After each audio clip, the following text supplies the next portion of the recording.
I'm very charmed by the hard drive, soft drive discussion, which seems exactly right, and speaks to something which we talked about before, which is different between how the mind works and how people commonly think the mind works, which is the way just about everybody in the field, psychologists, philosophers, neuroscientists, think, is that the mind is a function of the brain.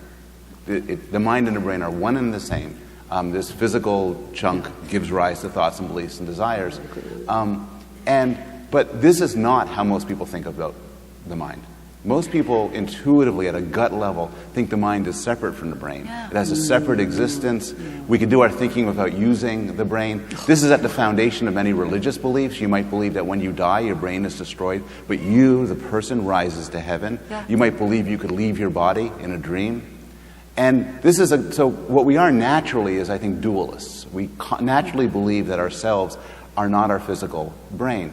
And this mistaken belief in dualism, I think, because I would agree with the scientific view that it's mistaken, leads to all sorts of confusions, particularly when it comes to brain damage or mental illness. And I think the thing to keep in mind is that anything that changes the mind has to be reflected in a change in the brain. A physical change in the brain. Exactly. And this is something which I think everybody, even professionals, when we're not being scientists, find very hard to accept.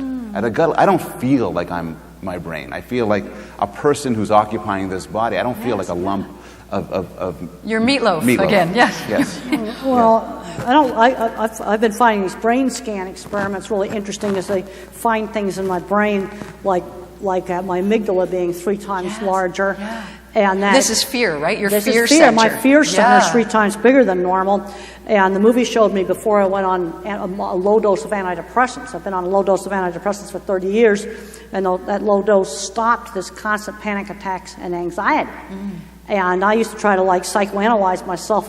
Well, that didn't work, but the little pills did work. and then then just last year I found out why. And when I got this little graph back on how I compared against 3 controls, it's been interesting looking at these scans and seeing how that matches up with, my experiences.